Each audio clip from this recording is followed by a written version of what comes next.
So ఇది PRP అంటే ఏంటి? Platelet rich plasma.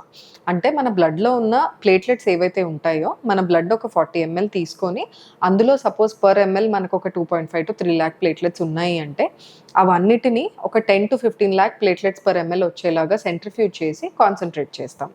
ఆ కాన్సంట్రేటెడ్ ప్లేట్లెట్ లిక్విడ్‌ని మళ్ళీ తలలోకి ఇంజెక్ట్ చేస్తాం.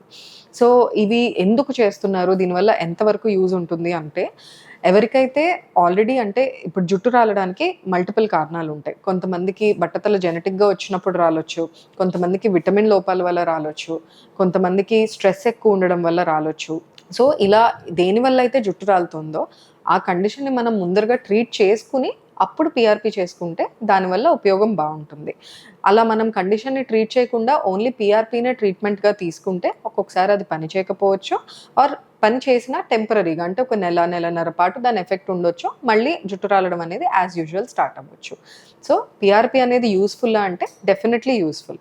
కానీ ఎప్పుడు యూజ్‌ఫుల్ అంటే మనం అండర్‌లయింగ్ కాజ్‌ని ఆ హెయిర్ ఫాల్ కాజ్ చేసే ఏదైతే కారణం ఉందో, ఆ కాజ్‌ని మనం ట్రీట్ చేస్తుండగా పీఆర్పీ చేసుకున్నాము అంటే దానికి డెఫినెట్‌లీ ఇంప్రూవ్‌మెంట్ బావుంటుంది.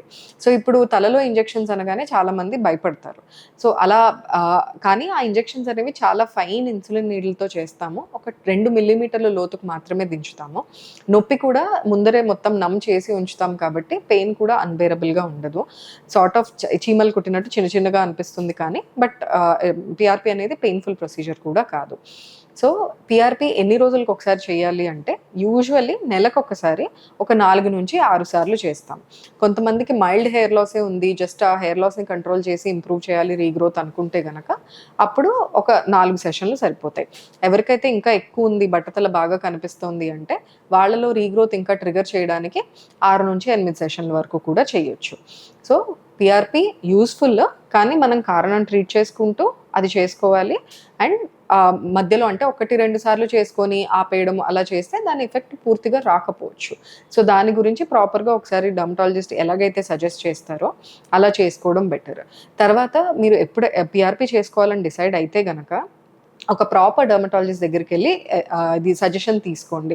నార్మల్‌గా ఇప్పుడు మనకి రెగ్యులర్ సెలూన్స్‌లోనో లేదంటే కొన్ని కాస్మెటిక్ సెంటర్స్‌లోనో కూడా పీఆర్పీ చేస్తున్నారు. వాళ్ళు ఒక్కొక్కసారి డాక్టర్స్, డర్మటాలజిస్ట్స్ కాదు. అలా చేసినప్పుడు ఏమవుతుందంటే ఒకటి మనకి ఫుల్ రెస్పాన్స్ రాదు. బికాజ్ వాళ్ళకి ఎంత కాన్సంట్రేషన్, ఎలా తయారు చేయాలి అనేది పూర్తి అవగాహన ఉండకపోవచ్చు. సో రెస్పాన్స్ తక్కువ రావడము, ఇన్ఫెక్షన్స్ వచ్చే ఛాన్స్ ఇవన్నీ ఎక్కువ ఉంటాయి.